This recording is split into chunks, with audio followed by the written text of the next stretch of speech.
Welcome to the GreatBase Tennis Podcast, episode 107. I'm Steve Smith along with Henry Park. Henry has a story to tell. I think it's an amazing story. He discovered the GreatBase surfing the internet.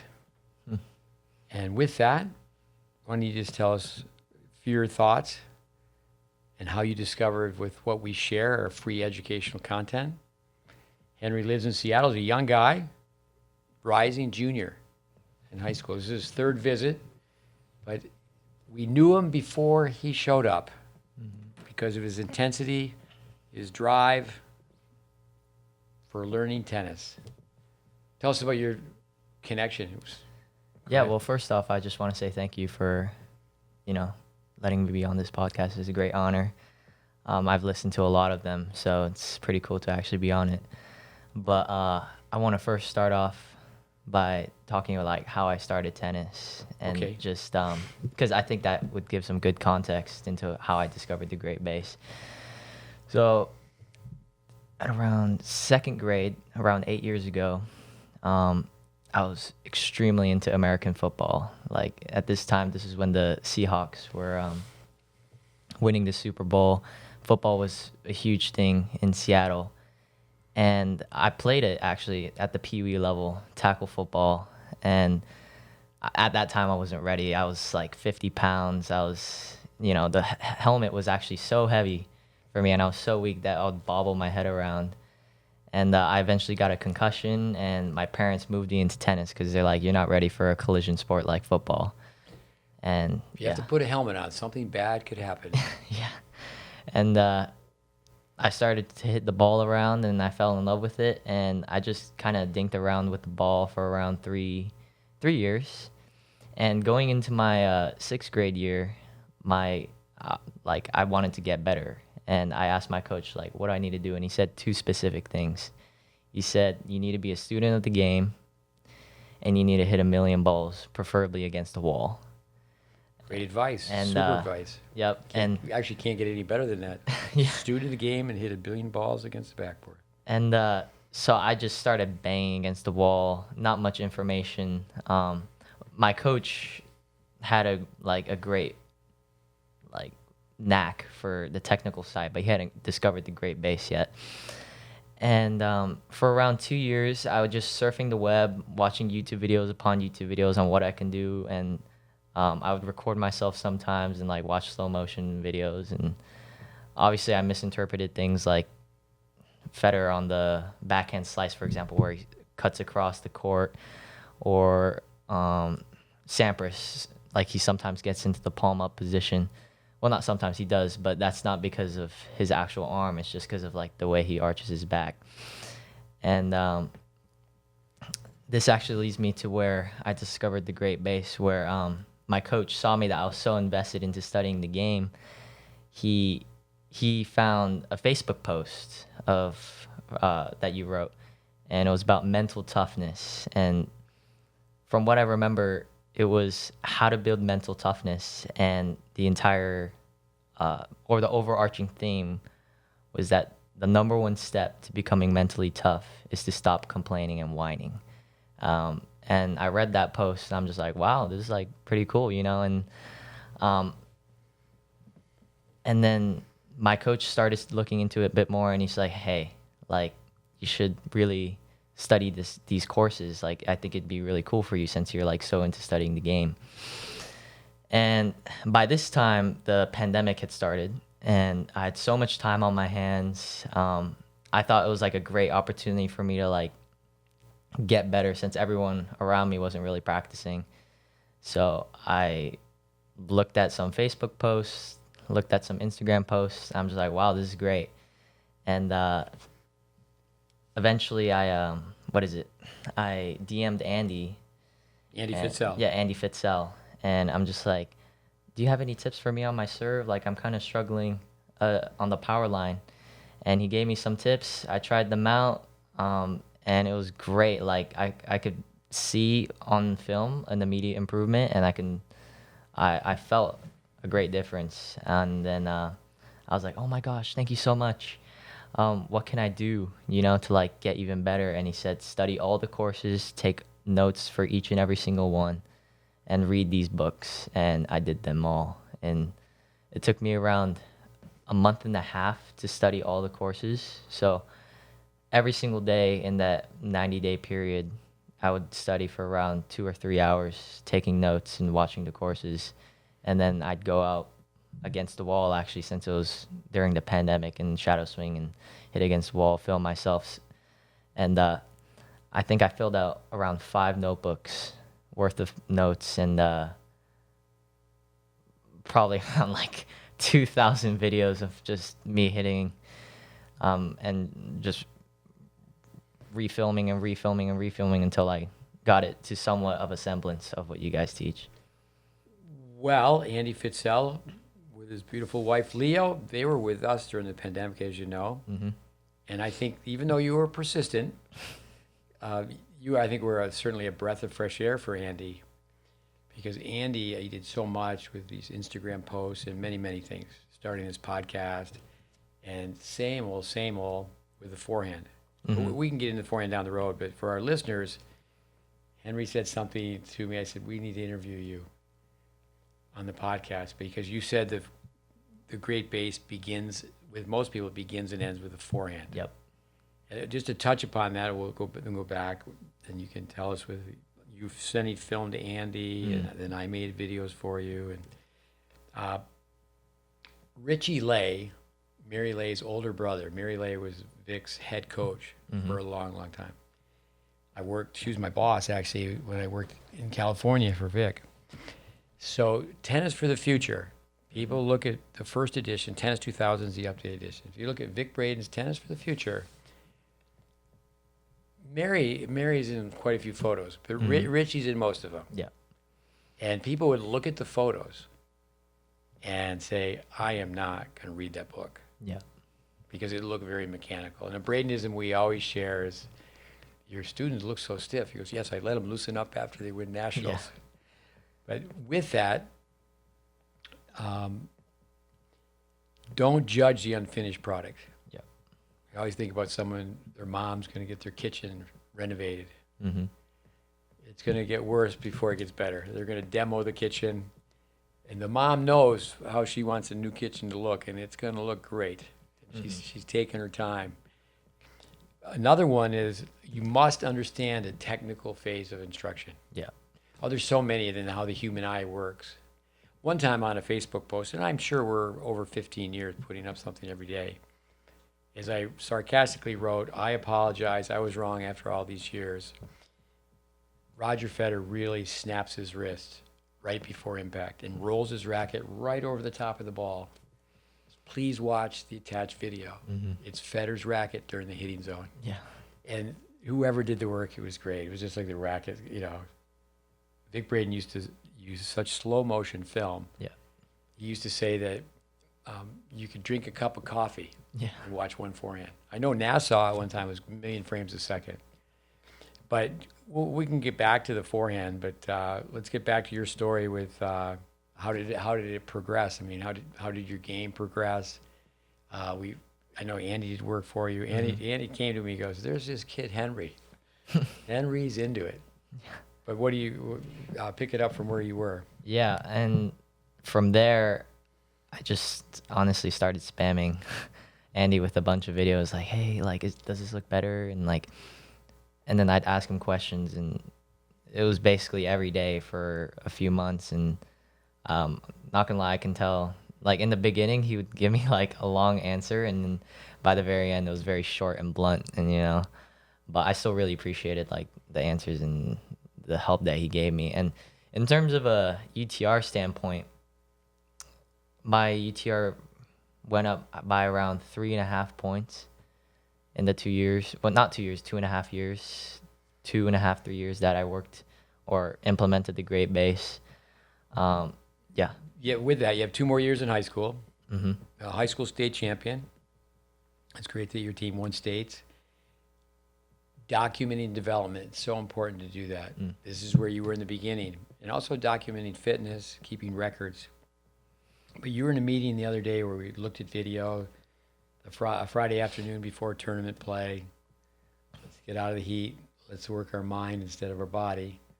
And I told everybody in the room, so you're 9-5, I think you go to a 10-5. Mm-hmm. I think everybody go up 1 point. That doesn't mean it's, then you're back to going up slowly, but you could go up 1 point if you knew the dimensions of the court. Yeah. If you knew 82.5 versus 78. Yep. If you knew the percentage post.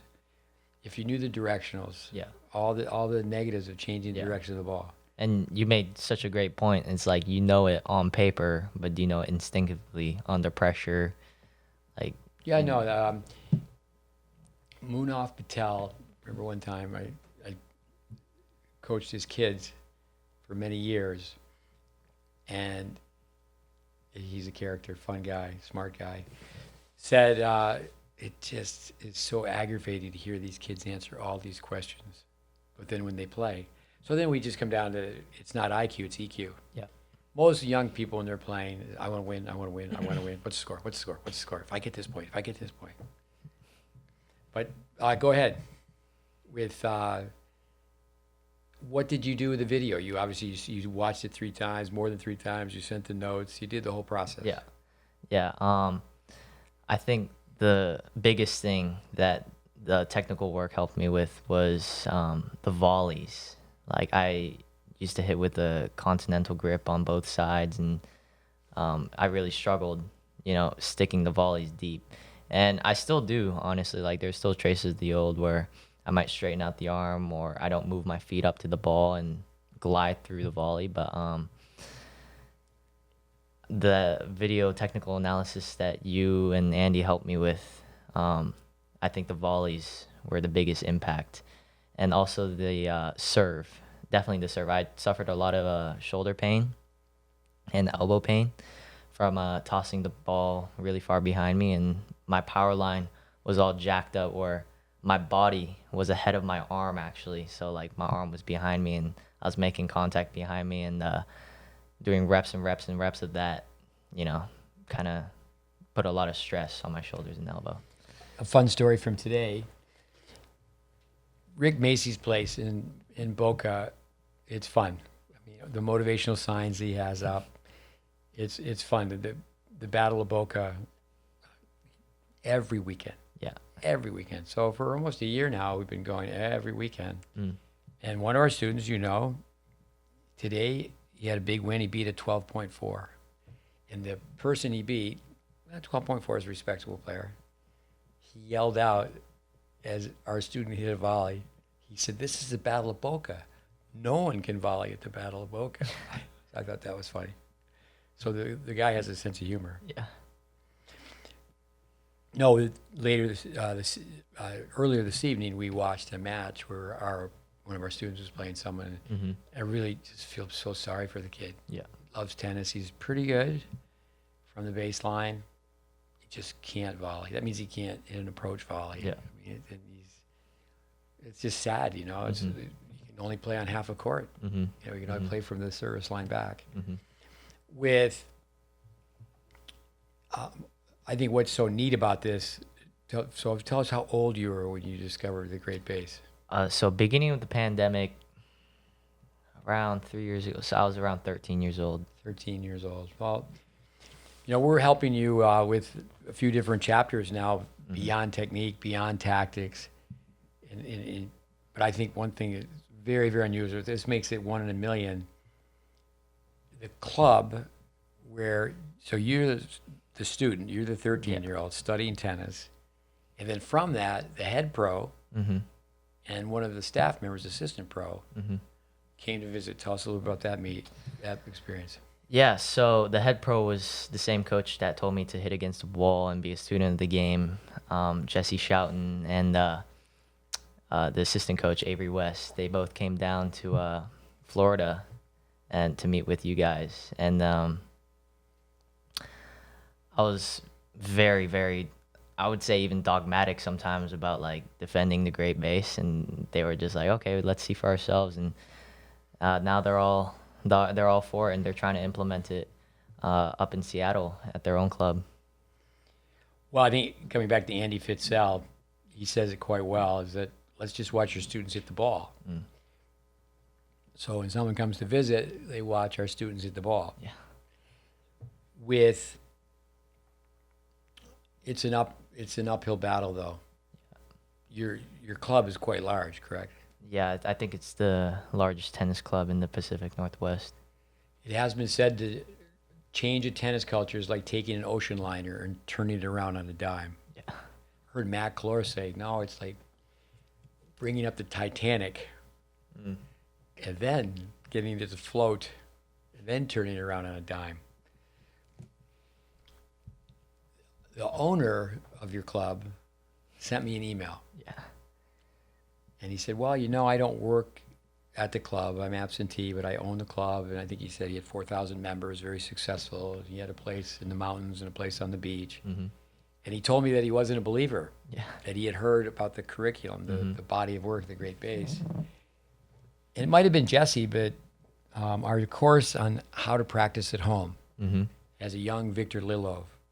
I think he was 8 and then 13. He won the national 12s here in the U.S., the hard courts, the clay courts. I'm sure he won both, but I think he won both. But he won the Orange Bowl. Yeah. He won the La Petite. So he's a very good little player. And he was in the junior Wimbledon final. Yeah. And there's a story to Victor as well. I mean, we haven't worked with him in the last several years now. But what we take from the Jesuits, just give us the first 7 years. Yeah. So we have it all documented, how he was trained, how he hit the ball. And, certainly so many people would say, well, you ruined his game and this and that. But the owner, and I told him, I said, well, people don't, he said, I'm a believer. Yeah. The kid who's on your how to practice at home video, hitting off the cone at 8 and then at 13, now he's in the junior Wimbledon final. Yeah. Yeah, he goes, I'm convinced now. And I told him, I said, people don't go with logic or science. Yeah. So it's winning. Yeah. And who wins? What's the score? Yeah, and in one of the meetings from the past few days, like you said, like don't follow TV tennis or like don't follow like magic tennis, like just follow science and logic. And that's what GreatBase is mainly based off of. Well, I think almost anybody could say, well, put me in jail. And I'm just being facetious. Put me in jail, solitary confinement, just give me YouTube. Yeah. Like Roberto Cala, great guy from Peru, loves soccer.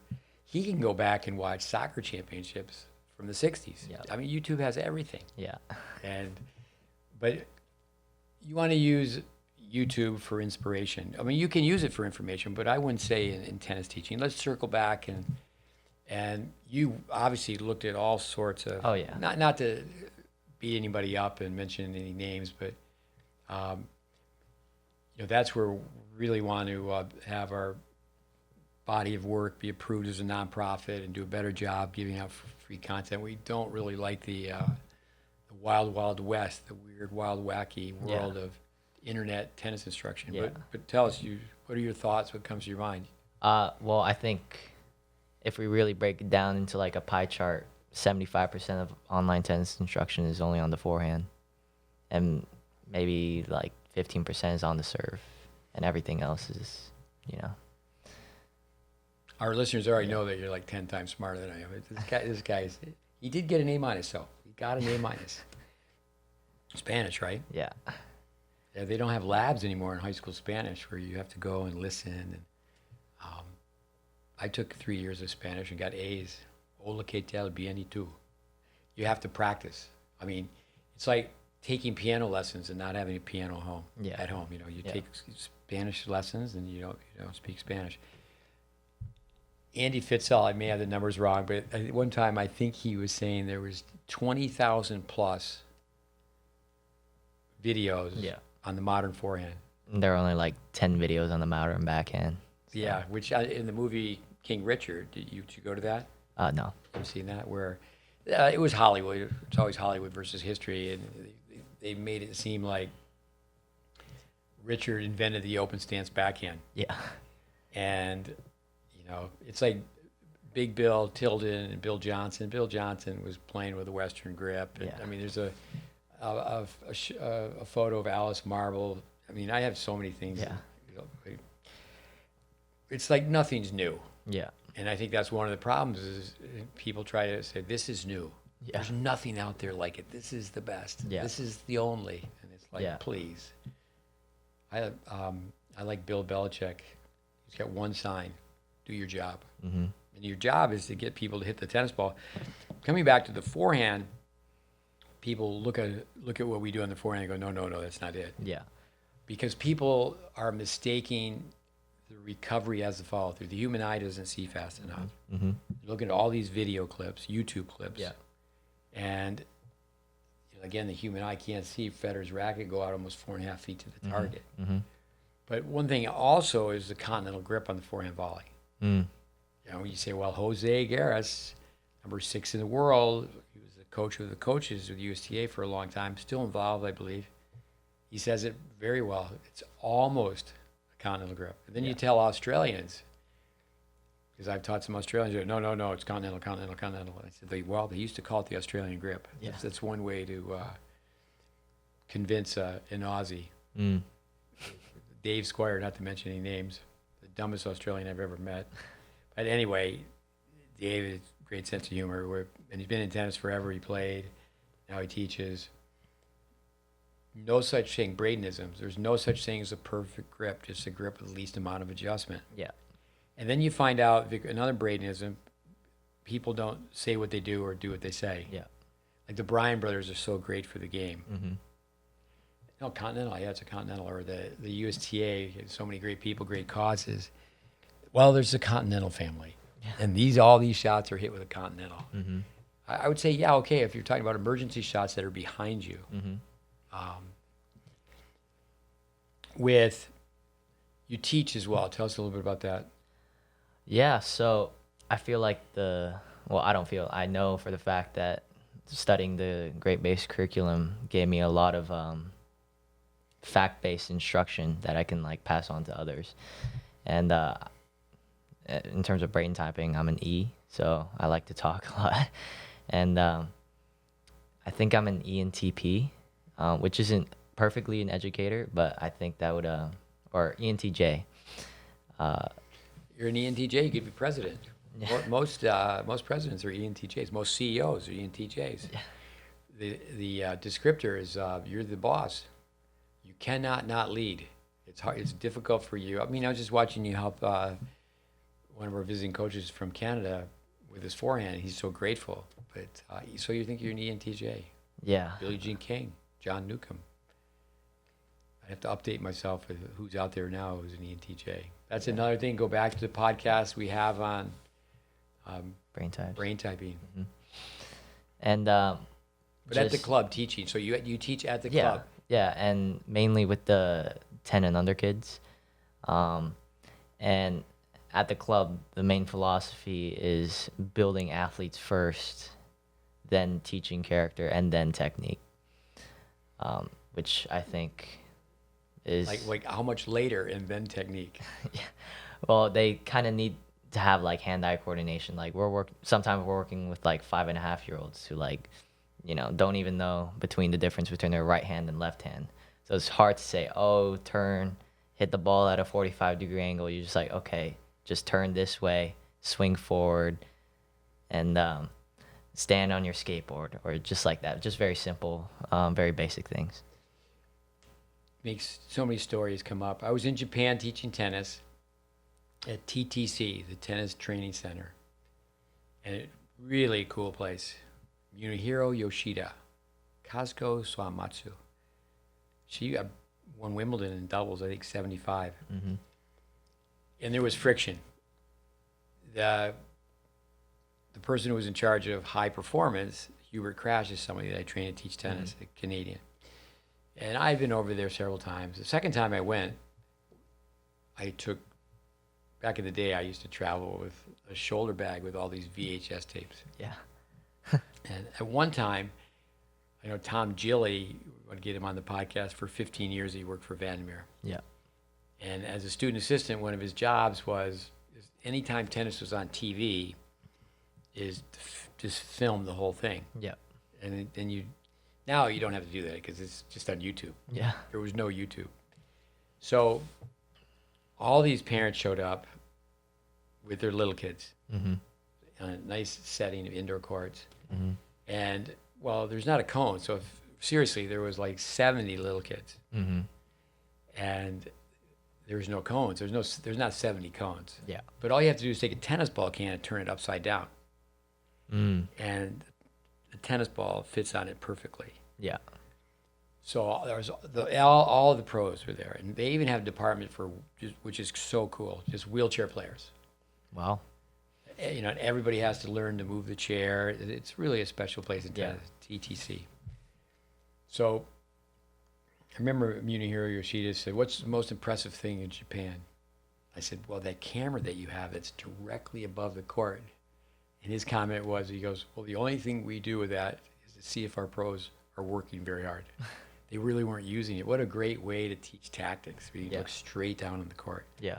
So, but anyway, I had all the pros. I said, all the pros, sit over here. Mm-hmm. Didn't have them work. Yeah. And it doesn't always work, but it's very good to have a parent of it, you know, so they're not teaching their own kid. Mm-hmm. And generally, the tiny tyke will behave better without their parent, you know, in a setting like that. But it's community spirited and everybody's very close quarters. But you don't even need to use a racket at first. You know, put your hand on your nose like this. You know, now from here, and just go very, very slowly. Make this movement. And it's always with show and tell. You have to show first. Yeah. You have to show first. Now, one thing we use, which a lot of people say, well, you can't do that. It's an extrinsic reward, is we get a thing of Tic Tacs. Yeah. It's sugar. It's a reward. I always tell a story about giving a mom in a clinic, a bunch of moms, a little thing of Tic Tacs. Yeah. And there's maybe like 20 pieces of candy in it. Mm-hmm. But no, the kid has to do this simple exercise. Pretend the ball is a cherry on the ice cream cone. You don't want to hit the ice cream. Or in this case, you don't want to knock the tennis can over. Yeah. It goes so slow, you don't knock the tennis can over. And you know, then if you do that, okay, you get to run around the tennis ball can, whatever. You're just thinking on your feet. Yeah. So this mom, her kid, you know, shake hands with a giant, Yeah. tap your toe, play statue. It's all the language you use for teaching little kids. And then the mother is like, yes, yes. And she gave the kid all 20. I said, no. It's like one piece of candy for 10 reps. Yeah. We gotta make this thing work. Yeah. With how many pros at this club in Seattle? So 3 main pros. Jesse, he's the director of junior tennis. Jenya Paraverson, the co-director, and Avery West, who kind of does everything else. And there are a lot of assistant coaches and some coaches that just work with the adult rec players. So around 15 coaches, I would say, at the club. In traveling as a consultant, working for clubs, many times, it's the bottom line. You start teaching technique. Yeah. Most programs cater to the kid. Yep. Make it fun. The only business is a repeat business. Get the kid to come back. Yeah. Most programs are service-based. They're not education-based. Mm-hmm. But you have to educate the consumer. Yeah. The consumer, the parent, for junior tennis. Adult tennis is the same, but they don't have consumer knowledge. Yeah. And then the pro, unfortunately, many times they don't have product knowledge. If they had product knowledge, they could produce. Yeah. But I have gone places where, okay, say that's the cutoff, 10 and under, we're going to change the tennis teaching. Because if someone's been in your club, say they're 13 years old now, they've been at your club for 6 years, and then you show up and say, okay, now we're doing it this way now. Yeah. We're not doing as much live ball. Dennis Vandermeer, what a genius. Jeff Lewis, I saw one of his clips the other day. We should need to share that on Facebook. Teaches tennis really, really, really well. And with his clip on palm down on the serve, he used an idea from the genius of Dennis Vandermeer, where when you go to hit a serve, you come in and you hit on the wrong side. Let him hit on the wrong side, then you just go wrong side. Last second, you go correct side. Yep. With what Dennis did, and I did this for years in a small town, Tyler, Texas. Dennis had match play simulated drills. People would show up and there was no instruction. Dennis was a businessman. Yeah. Those suckers, they don't want to slow down. They don't want to hit the ball. We'll have a program for them. Yeah. it's kind of like, well, they don't like to buy apples, so we're going to sell bananas too. Yeah. So in Tyler, Texas, I ran a program where we called it match play and simulated drills. Yeah. But on the off days, we did tennis tech. We did tennis technique. And what happened is the kids who came for the technique ended up being much, much better. Yeah. There was 2 kids. It was interesting. I mean, I could just tell you who they are, but they were number 1 on their high school team. But when they were seniors, they were number 6. And they just came to match play and simulated drills. Yeah. It doesn't take very long if you have people over, so if someone's a freshman in high school, now they're a senior, and you've been coaching the kids around the same age or younger. But no, it's quite difficult to convince people to slow down. Yeah. I think that's another thing too, with coming back to the forehand. Yeah. Is you want to have people hold, freeze on their follow through. And it's just because of the anatomy where you can go up on, say, a one-handed backhand much more vertically. Yeah. But you don't swing straight up. You're going to pull off at about a 70-degree angle as you go up. So anyway, with the forehand, so you tell people freeze. If they're going to stop here, that means they're going to slow down here. And you don't want them to do that when you start to play, the finished product. Yeah. You want to really swing fast. The racket, it disappears over the front shoulder or the back shoulder. But you want to release the swing from the elbow. You want to release the swing vertically. And it's a vertical lift, not a horizontal pull. But that's where people need a lot of experience to, Doug Cash, I believe he calls it pizzazz, the wow factor with pros. Yeah. You need to be clever. Okay, now what we're going to do is we're going to teach you, years ago it was called the buggy whip. With Tom Ocker, it was called the windmill. With John Newcomb, it was called the buggy whip. Yeah. And now Nadal, even when Nadal drives the ball outward, he still does this when he recovers. You watch it in slow motion, it goes way out, and then this is part of his recovery. That's just his signature. It's idiosyncrasy. And people become very, very confused. So you can use a wow factor if you're clever. So, okay, we're going to teach you an off-pace passing shot. We're going to teach you a topspin lob. And there's far more forehands that are released this way than are released like this. Yeah. But I'm glad you brought that up. I mean, but I do think that it is 1 in a million. You studied, you reached out to Andy. Andy came and spoke with me. We made a video. You came to visit. The pros came to visit. And then the owner of the club to reach out and say, hey, now I'm a believer. But I do think at a tennis club, how you write a course description. Here's a course title. Here's a course description. And a lot of people will say, hey, thanks for the great lesson. And it wasn't a lesson. It was just a workout. Yeah. So, you didn't learn anything. Cardio tennis is great. We used to write with cardio tennis, it would be best for you to go through technical training first and do cardio tennis second. Yeah. You're just running through the drills and you're actually getting better at getting worse. Before cardio tennis, before that name, we called it hit a billion balls, stress buster, just want to work out and just pump out balls. I do three in my lifetime. I've done 3 things well: Lincoln Logs, street hockey, and feeding balls. Yeah. And most people don't see me feed balls. I've fed a lot of balls in my day because we're in one lane and people fly in and work with us. Yeah. People recommend to come to see us, and so it's not a matter of we're going to just pump out balls. Yeah. The art of feeding. You take I've had people say that's so stupid. You don't look like a tennis pro when you feed that way. Yeah. Grab 3 balls, go boom, boom, boom. Yep. Boom, boom, boom. Say, okay, I'll take on any ball machine. 3 balls, boom, boom, boom. Boom, boom, boom. Tell us about your high school team. Have you helped teammates with their strokes? Oh yeah. And how's that gone? Well, obviously, I'm really proud of the fact that we as a team were able to come together to win the state championship, which was a big deal. And all credit to my high school tennis coach, David Hutt. he was a former college basketball and baseball player, and he coached for the San Francisco Giants, actually. So He coached baseball. yeah, and Billie Jean King, Randy Muffet. Billie Jean King, when he was an amazing shortstop, played on the boys' team. Yep. But her brother, digress. He was a pitcher for the San Francisco Giants. Yeah. Not the 49ers, the Giants. But that's a pretty impressive coach. I mean, he played basketball and baseball. So, I mean, throwing, the serve, you must have been able to connect with him very easily. The batter, it's like the pitcher versus the pitcher is the server, the batter is a returner. Yeah.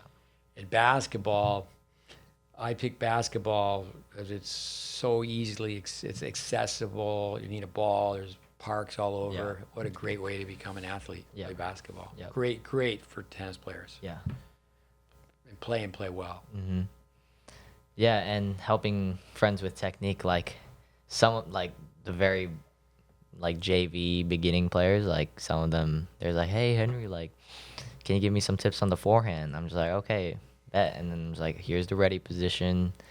Or actually, no, I'd make them put the racket on the ground and make them do the body balance positions for like 10 minutes. And was like, "Okay, you got that.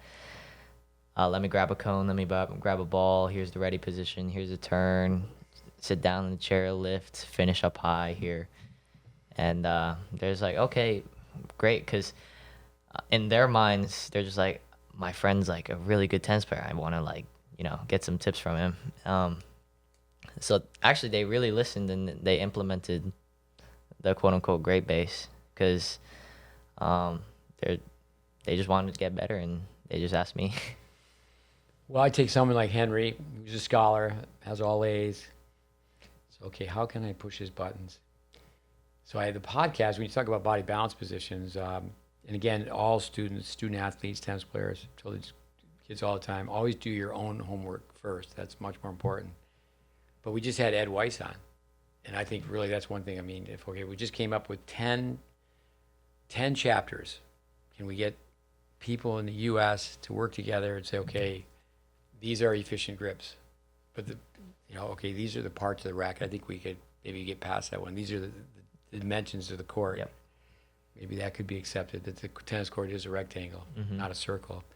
But, yeah, the Van Horn body balance positions. But anyway, Henry said he had not watched or had not listened to all the podcasts, but he did add that he's gone back and listened. Yeah. And quite a few people, maybe our audience base, I wouldn't even know how to look it up, is that not that many people are listening to our podcast, but I hear from people all the time, and people have telling me we need to go back and talk more about the forehand again, go back and talk about the backhand. Yeah. And we'll get around to doing that. So does your high school have a feeder system? I mean, are you working with junior high kids? Is it? They do that for basketball and football, but not for tennis, since just at my high school, tennis isn't the biggest sport. You have your own courts? Yes. How many? Actually, surprisingly, we have like 8 courts. That's great. Yeah. Here in Florida, some public high schools, they don't have courts. I know when my sons played at a Jesuit school, and they didn't have tennis courts. It was a park not so many miles away, but they weren't around the athletes because the other athletes were behind the school where they got a football stadium and soccer fields and baseball diamonds. And I think it's great for tennis players to be around other athletes. With the format in high school was 6 singles? 4 singles, and you asked me this question. Oh, yeah, that's right. I know the follow-up question. Go ahead. Yeah, you asked me this question before, and I got it wrong. It's not 4 doubles; it's only 3 doubles. So okay. There wouldn't be a tie. Yeah. Okay, because you said 4. I had perhaps a sarcastic comment where, well, maybe Seattle's too liberal. Where it was 4 singles and 4 doubles, and I go, well, how does it work? You could have a lot of ties, but it's 4 and 3, and you can't play. You can't play both. Nope.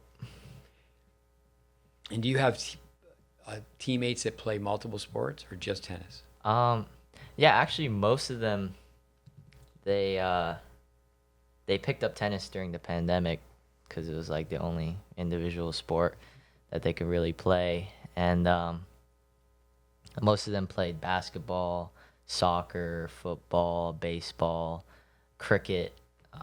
There's a big Indian community up in Seattle, so a lot of them play cricket. And yeah, so very multi-sport type of team. There are only around 4 players that only play tennis, including me, on the team. So it's a good mix of people. Yep. Senior moment. What's the name of the website that people use? And it's amazing. Academically, it's free. Khan Academy. Khan Academy. That's amazing. That guy got to be one of the smartest guys on the planet. Yep. But he talks about turning it around, and that's what you've done. Really, it's been a junior that informed the pros, and then the pros informed the owner. And unfortunately, what needs to happen for tennis teaching to be meaningful, educational merit, to be truthful, to be honest, the person in charge, the owner of the club, the person in charge, the person writing the checks, the person in control of the money, said, no, this is the way we're going to do it. This is the way we're going to do it. The strength of the individual comes out. There's always going to be individuality. Yeah. Welby Van Horn, I never got a student to hit the ball the way I wanted to.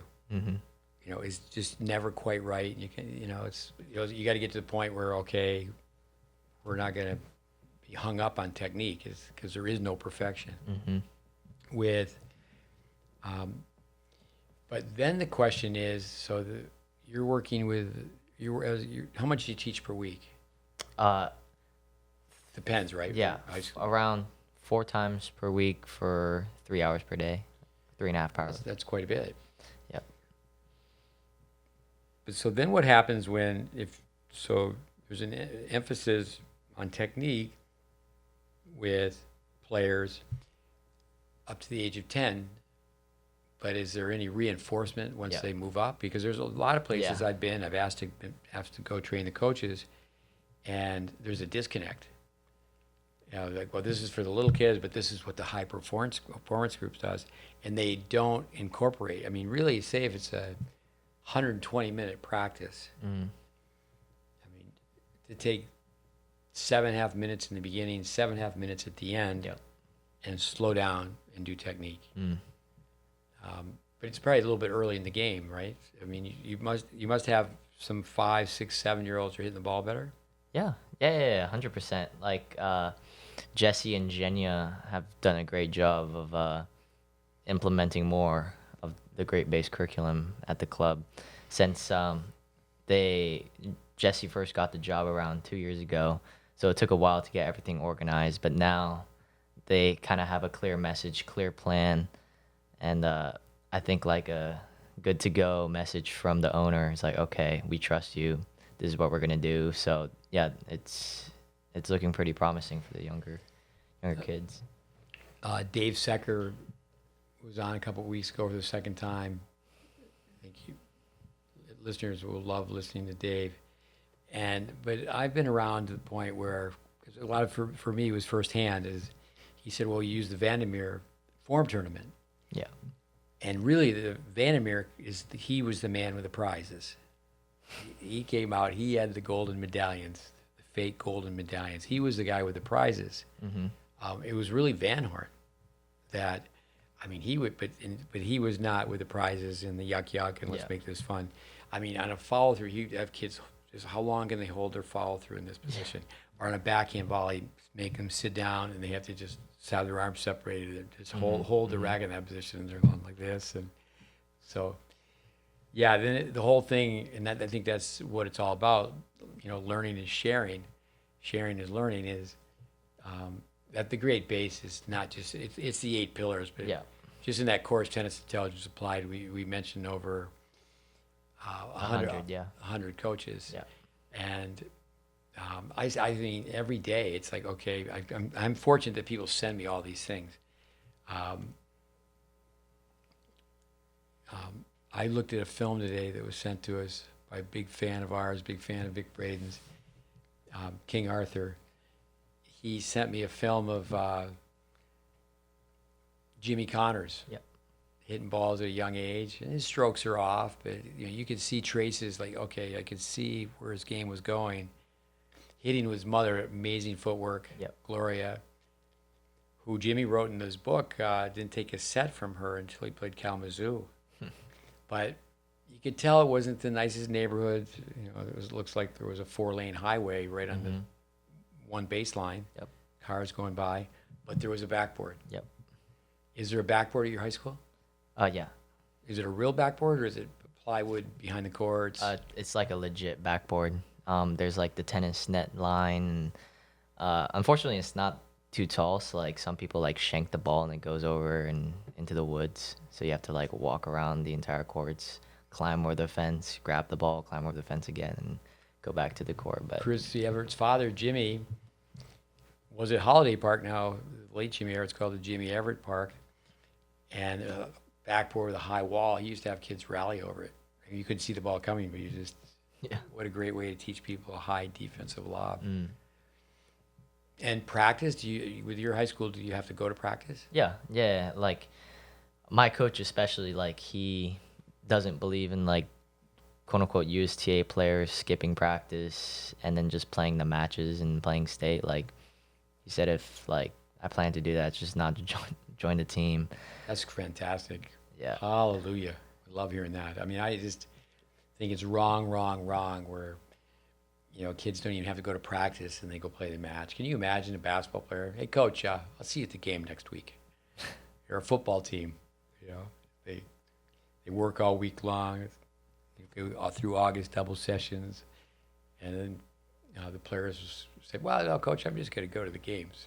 Yeah. I mean, tennis is backwards. It's kind of like, if it's true, I think it is, where Patrick Mortigolo paid Serena Williams $1.5 million. That's backwards. When the coach is paying the player. Yeah. That's backwards. Yeah. So let's come back to where I said we got to get you on the podcast. I mean, it's fun to listen to you. I know the listeners, you're such a bright guy and breath of fresh air. And with the forehand, though, what's the solution? When you said to me, it was like, oh, my word, you're so right, is the GreatBase begins and ends with a curriculum. With the forehand volley, and when we say, okay, Continental, there's a coach in North Carolina. He saw our students play. But we have a short video on Tennis Intelligence Applied. And I said, well, some of you will stop listening to our course right here. Yep. Because I'm going to tell you that you don't want to volley with a continental grip. Vic Braden, in his book, the beginning of it, if you really study Braden, Jack Kramer, if I lose to somebody who volleys with a continental grip, I will go to the hotel and break the furniture. Yeah. Jack Kramer bought a golf course and built a tennis club because Gonzalez had a continental grip on the forehand volley, and he was going cross court. Yeah. Vic used to always tell this story that he saw Pancho Seguro, and there wasn't any lights on the court, and he's dropping a ball, and he's taking his it would have been his two-handed forehand, and he's ripping across court, and it would have been his backhand. He's hitting his backhand off the line. He's just sprinting diagonally. He's dropping it in the backhand, which would have gone into Gonzalez's forehand volley. And and he just said no.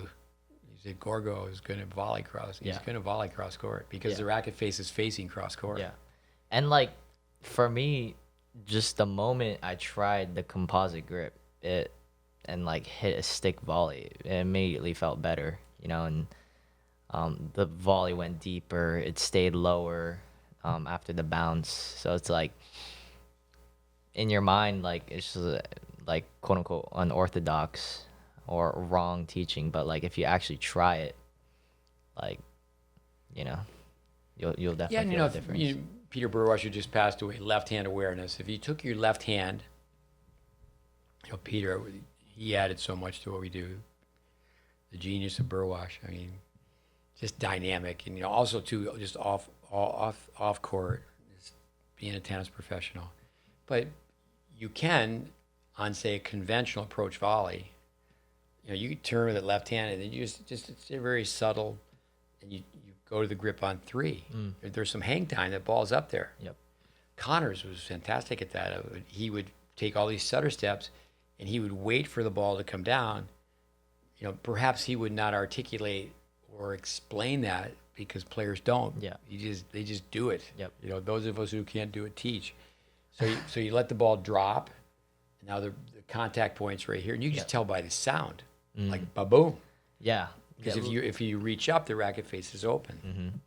No, literally the sound of the volley after having with the hitting it with the composite grip was like very solid. Yeah, Division I men's tennis. Sometimes only one team, both players going to the net. I mean, you'd be at a tournament. Talking to Andy Fitzell about this. First of all, you go to a college tournament, there might not be a really good backhand volley. Most kids run around the backhand volley.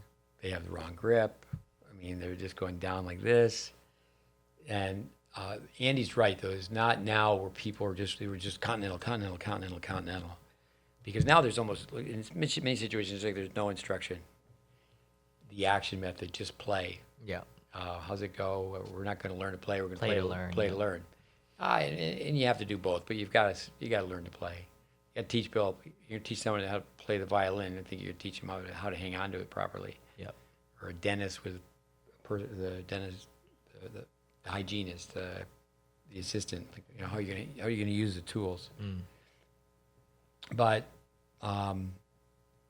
the grip, that people will just stop on that. But So what are your solutions? What do we need to do?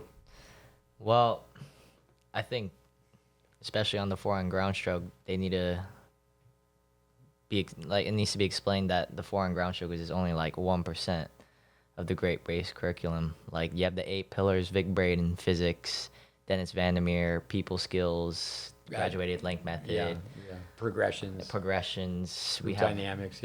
Welby Van Horn, body balance positions, Harry Hopman, work ethic, Peter Burwash, professionalism, Bill Jacobson, stats, Jim Lair, mental toughness. You're doing awesome. I think that's it. But no, there's one other Jim.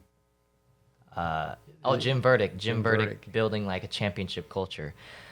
All of that studied over the course of 40, 30 years, decades. And they're all legends of the game, but people are just hung up over less than 1% of like this whole body of work, which I think is a real shame. Well, I appreciate saying that. One thing, I hate to say this, but in some ways you're on stage, you're a performer when you're teaching tennis. I think there's way too much of that. I mean, I think there's some people who teach tennis. I mean, if they lost their warm-up, you could put a stamp on it and mail it back to them because it's going to have their name on it. It's so-and-so, John Doe Tennis Academy, da-da-da.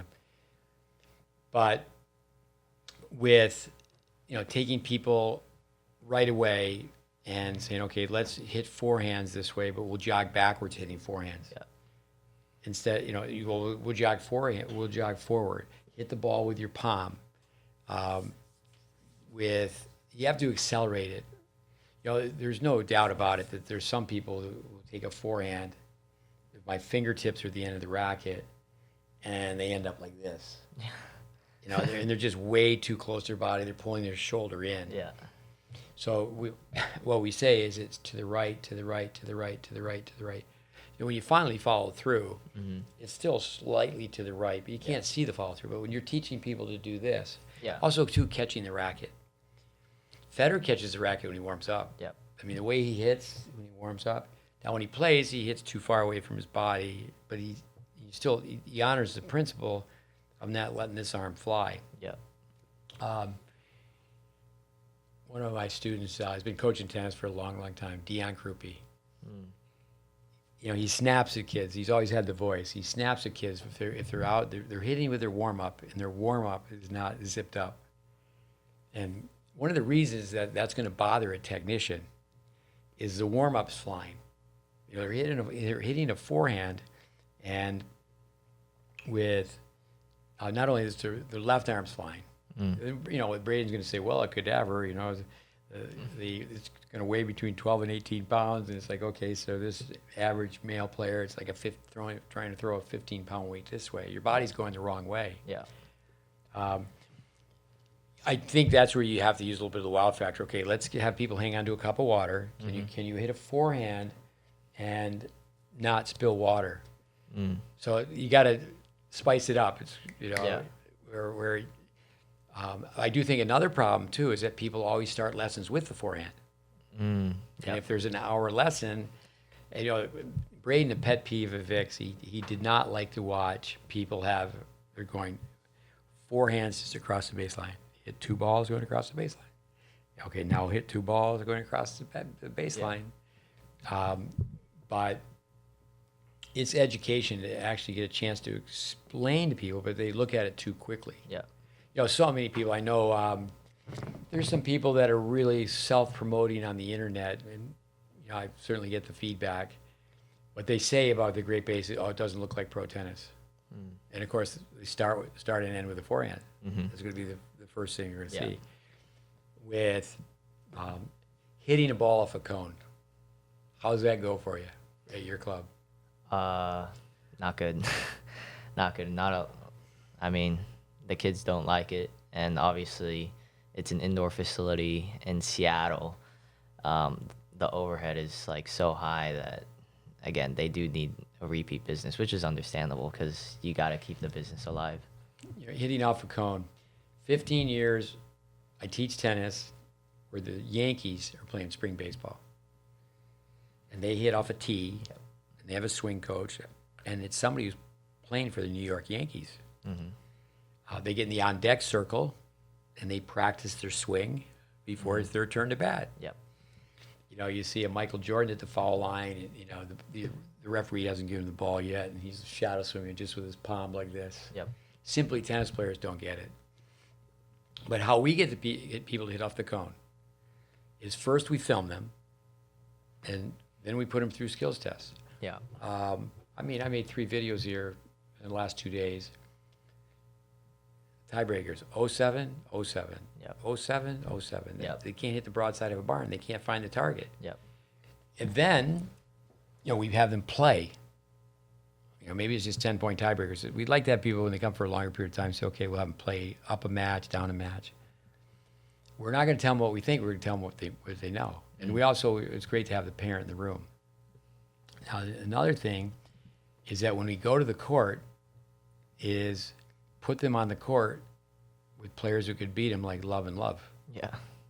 And they're doing the same thing. And that's one thing that probably doesn't happen at your tennis club to ask, is that to interface, to have the 17 and 18-year-olds doing the same drills with the 5 and 6-year-olds. I mean, during the summertime, just because it was a quote-unquote summer tennis camp, we did have somewhat of that, like the older people leading the little young people, but definitely not doing the same drills or hitting with each other. Yeah, for our listeners, I would not call it a scholarship, ever. I would call it a work study. And I would have everyone, they're not going to be just a taker, they're going to give. They're going to be part of the junior program. And it can be, okay, you got to rotate over there for 15 minutes. You got to rotate over there for 10 minutes. You got to know every kid's name. We do film people that are going to teach. We've done it for years, and say it's about the game. And, we're not changing your game. We're just showing you how you hit the ball. And, with Vic Braden, some people would laugh when they hear this. A job I had for Vic, I was the one asked to do it. Steve, when we'd have a special event, we'd have substitute teachers that were not full-time staff come in. But no, some of the substitute teachers were, helping Vic with research and were really into it and were around for years and years. But we had some subs, they did not know very much about Vic Braden's method. And there was courts in front, so people would be on a lunch break. And so they'd be sitting on this nice deck looking over the courts, but there's 2 courts in the back. And my job was to tell people that were working as substitutes, you cannot hit in front of the students. You cannot hit in front of the students. because their technique is so bad. Yeah. You know, Vic used to say that you don't have to play the game at a high level, but you have to experience playing the game. Yeah. So you can share those experiences with your student. Like you know what it's like to choke. You know what it's like to be out there and just dump the easy sitter. So you have more Empathy. with that. But no, I just with we used to use slides all the time. I used to just take photos, which now you can't do it. I guess if you are doing things free on the internet, but if you're selling on the internet, the Getty photo images and such. But in the 80s, I would take photos from Tennis Magazine. And, this is a pretty large classroom we're in some ways, if you were to compare it to, like, say, an office. Yeah. So I had a very good-sized office. And, right along the ceiling on both sides, I mean, I can just tell you it was Roscoe Tanner, palm down, low toss. Yeah. Both palms down. And, you're better off. We told people glass of water. You're really better off to have both palms down, go T-Rex. Yep. Just like this. So many people are going this way. But just like a baseball player, you just go this way with the toss. And, we had Connors lifting, going back to Pancho Segura. Yep. Stay down, kid. Stay down, kid. Stay down, kid. And he's just like this coming off the ground. Yeah. Okay, stay down with your eyes and your head. Lendl, how low he used to get. Yeah. So I just had pictures of the very best. Chrissy, I remember the one we had for her where the racket face was closed. Now she could do everything with the ball. She could hit side spin and such, but she had the racket face closed. Yeah. But old school teaching, I don't like that term either. Old school, new school. Unfortunately, there is no school. But years ago, it was like, okay, ready position, turn, the static balance where you stand in one place. Yeah. Now it's robotic. Let them play, let them have fun. Yeah. But if a kid is having fun now, come back to the theory, or I shouldn't say the theory, the philosophy, the three segments you mentioned. If a kid is out there hit and giggle, and it's like they're using a fly swatter, it's not good. Yeah. But I think, would you say athlete first? Athletes, character, technique. Yeah, It's like a priority list. Well, I think character is everything. Yep. So character is becoming an athlete. Character is becoming. I mean, I don't think you can teach technique if you can't teach character. Yeah. But I think that's when you're teaching little kids, roll out the basketballs, roll out the soccer balls, get all the props, and coming back to Vandermeer, if you want to do this, you got to do that. Yeah. If you want to do this, you got to do that. Yeah. With people love to hit off a cone. If you say okay. And then you teach people how to do double jumps, 4 off the cone and now 40 jumps with a skip rope. Yep. Then they like oxygen, so they go really slow hitting off the cone. The phrase is "Don't be too cool for school." You don't need to do it on the tennis court. You can just go right back by the fence. Yep. We haven't been that successful in getting our students to do it. They haven't been that successful to actually say, "Hey, I got to come by your house. I got to walk through your house. I got to see your garage. Do you have a spare room? Basement, where can you practice indoors? Where are you going to put up the mirrors?" Yeah. And so I do think that at an indoor tennis club, if I were to walk through your club, it's like, okay, where can we put a classroom? You can put a classroom in a corner of a tennis court. Just get plastic chairs. Just get the mats that you put down. Yep. And it's instant classroom. Yep. And the amphitheater, they're facing forward. And then, is there a big corridor? Is there a big hallway? And you have to get the kids to be very quiet. So you don't need a tennis court to practice. And are there some empty squash courts? Are there? Is there a aerobics room that we can use? Yeah. And it's to have the kids stay in the building longer, but then you get them to the point where they want to get them to practice before practice and after practice. Yeah. So let's go with your high school. You want to play college tennis. Yeah. Okay, so it looks like you have a sister who's going to Columbia. She's a little smarter than you, right? Yeah. A lot. So, with the Ivy League education, think I might have said that when Dave Fish was on our podcast. I was there training tennis teachers, summer camp. You tell people, I spoke during commencement. I didn't speak at commencement. But my son Connor went one year, and he was in the pole vault pit. We were some indoor building with a track and tennis courts in the middle, all-purpose building. But yeah, an Ivy League school. How do you get to Harvard? Study. How do you get to Carnegie Hall? Practice. With college tennis, there's almost 5,000 schools. We talked to you about the gap year. You didn't do the gap year, but you still could. The way the rules are, you don't have to go right away. Yeah.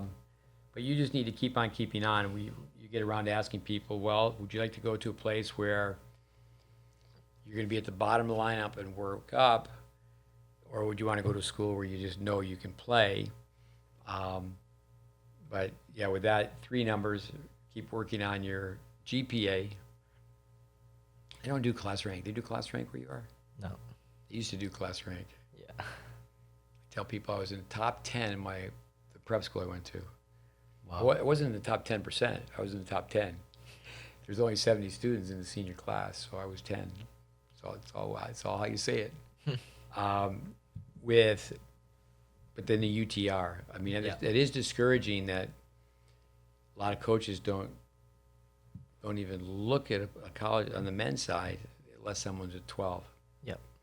In college tennis, there's I say 2 types of player. At the very elite schools, I mean, you're either a blue chip or you're a project player. But the coaches have to have project players. Yeah. But I think it's a way of trying to find more time. But I think Peter Smith, who coached at USC for a long time, he said that Division IIIs are really the soul of college tennis. There's no scholarships. Yeah. And I think that the level is way underrated. Yeah, no, 100%. Like Claremont, McKenna, Amherst, Emory, Tufts. Like they're all great D3 schools that could honestly beat a lot of D1 schools. Yeah, no, you would make the list. I said a couple weeks ago to Dave Secker, who was at NC State, I can make a list of 10, or it could be longer. Easily just go 10 students that we're working with that are between a 9.5 and a 10.5. To get the top Division III teams interested, they want an 11. Yeah. And that's something that I don't have the skill set to do, but I know you can plug in the number, the UTR number, and find out where you could play college tennis right now. Yep. So you can play college tennis right now. Yeah. Just not at UCLA. Yeah. Not at Florida, but with you just need to keep working at it. And I also think too is that speaking of Jeff Lewis, I mean, I remember him saying it so well, is that in one sense there's a lot of pressure that there's a deadline when you're 18. Yeah. Now he played college tennis, but with you're 18, but you can play. We have a player here this week who's working so hard. He's so smart, bright guy. He's got so much drive, but he wasn't taught tennis very well. Yeah. So he's got a lot of bad myelin. Mm-hmm. And it's like, and actually I found out he's not quite 17 yet. Yeah. Big guy. So big guy. What are you going to do between now and when you're 35? Do you love the game enough where you're going to be playing the junior vets and playing 35s? Yeah. And I think also too is that if you go to a D3 program, wouldn't it be fun in the summertime to beat people who go to D1s? Yeah. And then what do you do in the summertime? So anyway, it's okay. Actually, now when I said it, I was thinking of one coach, but we have 2 coaches that would be looking for players that are 9.5 to 10.5. That just this summer we're given the job as a head coach, and Craig Tiley, who we mention quite often, when he did so well with bringing in 5. Might have been one of the best recruiting years ever for a team. Mm-hmm. I don't think I could name all 5, but Delic, Stolt, Calkins, Wilson. Yep. Give me a second, and I think of the other one. Rahm and DeHart were later. Give me a second, but that he talked to. say he was talking to Wilson, he talked to Stoll, whoever, and he got them all to say, if you go, I'll go. And that's something where, it's got to be the right school, the right fit. I mean, there's so many things, the cost of it. But I think you should listen to the one on Dave Secker. I think everyone comes down to, the brand school. He's Bobby Riggs, just to be in the game, just to get to play. I do think it's a problem. Boys do this more so than girls. And there's a lot of coaches over the years that they've kept large numbers on their team. Mm-hmm. And I've had some students where I just told the coach, I said, I don't think so. I don't think they're going to play for you. I mean, I'm all for them. I've worked with them. I've helped them out. A lot of boys. I said, I think they really should go to a D3 school. Mm-hmm. D2 as well. They don't need to go to one of these top programs because they're not going to play. Yeah. But you don't want to take the air off anybody's sails. Yeah.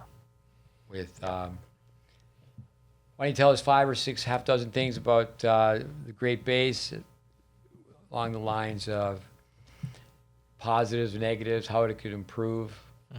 What are some of the other hurdles besides the forehand? Well, a lot of people think that GreatBase is just technique, but something that I was very eye-opening when I came down here is that it's more about character than anything else. Yeah, tennis is life. Life is tennis. So you've been around here for intervention. We have a couple of young teenage boys. Their coach is so dedicated. They're talking back to their coach, and I turn up the volume. I'm still capable of doing that. I need to put a lid on my intensity. But no, for sure, how to practice, that's huge. I mean, doubles, specialty shots, emergency shots. Yep. But it's very interesting, though, what people's first impression when they come to work with us is technique. And there's some negatives for sure. You give kids a choice. Your choice, go out and your choice. You can do this drill. Here's your partner, and they drop hit balls. They stand in one place. Yeah. They don't incorporate movement. Yeah. Today I did a thing with some players. The second practice was Sunday, and it's a different day. We're not taking a day off in the summer because it's a revolving door. People are coming and going, and there's tournaments. There's tournaments every weekend. Yep. So I sent a group of kids to the backboard, and I said, all right, it's an exercise, it's reps, and then it's a set. So how many times are, so we're going to hit 80 shots, 10 forehand volleys, 10 forehand ground strokes. So it's 80 balls, and then you start another set. Yep. So I show up, and I had one player said, okay, we'll give you an update from the other tournament because the players are interested. And one of the people at the backboard said, they started speaking, they're giving the update. I go, you blew it. You were supposed to be hitting the backboard. You were on the phone checking out what people's scores were. Yeah. I mean, really top Division I coaches, don't look at your phone during practice. Not good. But another thing I did this morning was I said, okay, there's 4 types of feedback: positive, negative, specific, and no feedback. And you don't want negative where it's like, no, you can't do that. No, that's no way. You don't want to have where it's cheerleading, where it's just positive and then specific. But just, I said, granted, you internally, you have a feedback system, but no one's going to talk to you. Yet nobody helping you out. Let's just go watch you practice. Partner, did solo drills first, and then partner drills second. So sometimes no teaching. Let people just digest and go slow. Yeah. And we pride ourselves on peer teaching, but it was very difficult I had to tell a couple of students, no, just toss some balls, just silence. It's great that people want to help out. What other comment comes to your mind? We'll wind this thing down here. Just like GreatBase Tennis, the curriculum really is a culmination of like the history of tennis. Like it's decade-long project of studying the history of the teachers, the coaches, and the history of the game overall? Well, for me, it's 48 years, so it's more than a decade. But also, then you said it earlier, is if you took the 30 or 40 years, I mean, Braden, 60, Yep. Vandermeer, 60, Van Horn, 60, the years that they were, connected with tennis instruction. Yeah. Yeah, we don't do a good job in tennis. Like, I grew up playing ice hockey. No one is ever going to question, could Bobby Orr play in today's game? But I think it's coming up here soon where there's the Laver Cup. Yep. I think hats off to Tony Godsick and Roger Federer and their associates where, they're honoring Rod Laver and the players from the past. Yep. But no, history, it's said if you don't understand the history of your subject, you don't understand your subject. Yeah. But I think where we're coming from too more is the Einstein quote, if you can't explain your subject to a 6-year-old, you don't know your subject. Yeah. You got to break it down. Yep. Anything else? Probably the overarching theme of like the past few trips is being principled and having principles and following those principles. Well, I think the 5 E's, I mean, with enjoyment, this is for people who, not for the, it's not for everybody. But it's not hit and giggle fun. It's serious fun. I mean, Thomas Jefferson, integrity and humor, you got to be able to laugh. But there's a time where it's okay, how's it go, shut up, put up, man up. With the next is education, the next is experience, the next is exposure, then the environment, the overall environment. So obviously in junior tennis, parents want to have their kids in a safe environment. But yeah, the exposure to really coach at a high level. I think teaching and coaching should both be defined. Coaching, a human relationship. A true coach is going to bring a story out of a player. I love that definition. A true coach is going to bring a story out of a player that they wouldn't bring out themselves. But to recap, again, Henry, 1 in a million, the fact that you did this, where you stumbled upon the GreatBase and it made sense to you. You reached out to Andy Fitzel. I know I made the typical slow motion analysis. Yeah. And then you inspired the coaches. You created the intellectual curiosity for the coaches to come.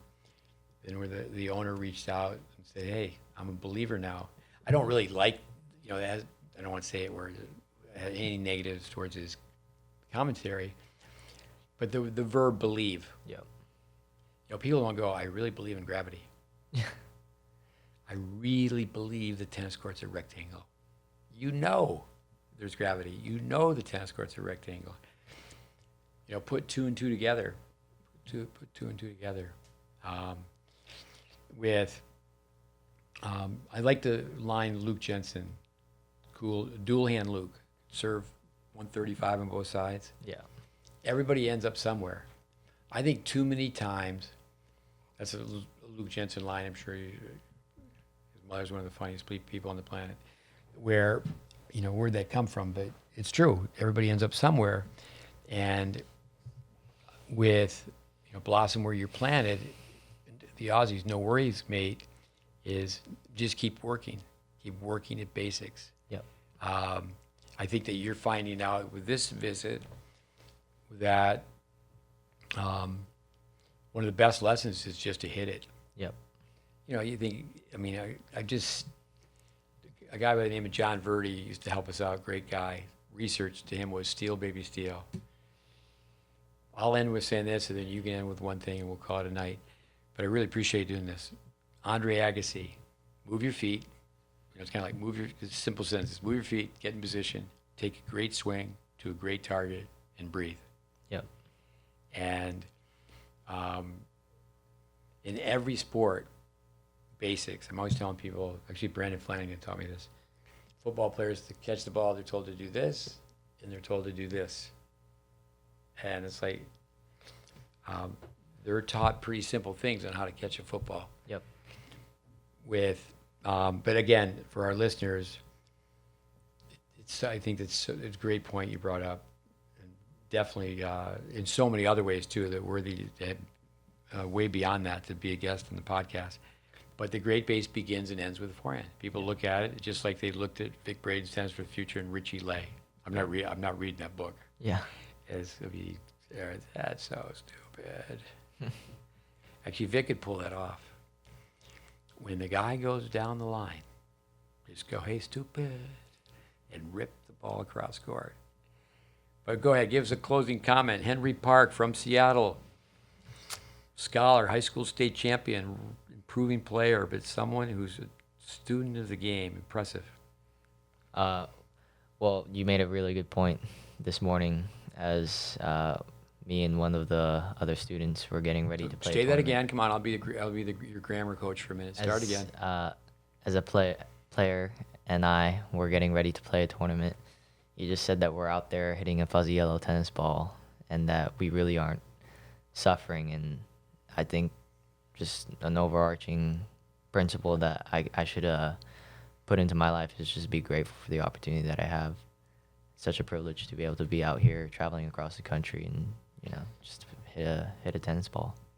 Yeah, we do it where we take a group of kids to Panera or Jersey Mike's or Chipotle, and everybody stop for a minute before you go in, and they said they're going to be teenagers working in here, and they're in the real world. Yep. You're hitting little yellow tennis balls between the white lines, and just pinch yourself and go, I've got this opportunity to play this great game. Yep. And don't be all hung up on winning. And it's fun to win. It's fun to win, but you're winning just by competing. Yep. You're winning by just putting your name on the draw and saying, okay, let's see how I can do. Mm-hmm. Listeners, thank you, Henry Park. Listeners, thank you for listening. Definitely, with the forehand, want to educate. Tell people, okay, when they're going like this, it's a technical phase of instruction. Yep. Don't judge the unfinished product. I think this is appropriate because Kalamazoo just took place, and then before that, the clay courts. And there's a young boy that we've coached for a long, long time. Great family. And after they came to work with us, they did it as a family. 3 brothers, they did it as a family. Never worked with a pro after that. And a coach who was brought to me by another coach, a Division I coach, came and spent a day with us. And the kid is being recruited by every team in the country. I mean, he's a top 10er. And this is a typical GreatBase story. And it ties in what you said. It begins and ends with the forehand. So here's the Division I coach saying, I'm interested in your son. Mm-hmm. He goes, he hits the ball great. Where did he learn to hit the ball like that? And I'm flattered. He says, Steve Smith. And he goes, no, I spent time with Steve Smith. He spent a day with me. He spent one day. And he goes, no, I spent time with Steve Smith. And he goes, that's not how his players look. And of course, the father, highly educated, he goes, no, it works. You just got to stick around. If you look at it in the early stages to development, and for us, it might be. And that's another thing, too, is that when people see what we do, they don't realize that, hey, it's a 14-year-old that's coming to us for the first time. Someone sent them to us. They want to play college tennis in the worst way, or even beyond that. But, okay, college tennis is a goal, pro tennis is a dream. I mean, and they have a Western grip. And we always say the wrist is under, the elbow is pointing down, the racket head's almost hitting their earlobe. Mm-hmm. And it's, you got to deprogram, reprogram. Come back at the end of the week. Yeah. Come back 7 days later. And we're filming again, and it's going to look different. Mm-hmm. Just to get people to shadow swing with, no racket hit speed. And now get here. No, let's just hear that racket whistle. Yep. Let the racket go. But listeners, thanks. Henry, thank you very much. 107 in the books. We keep plugging along with the podcast. I hope it helps you out. Adios, amigos.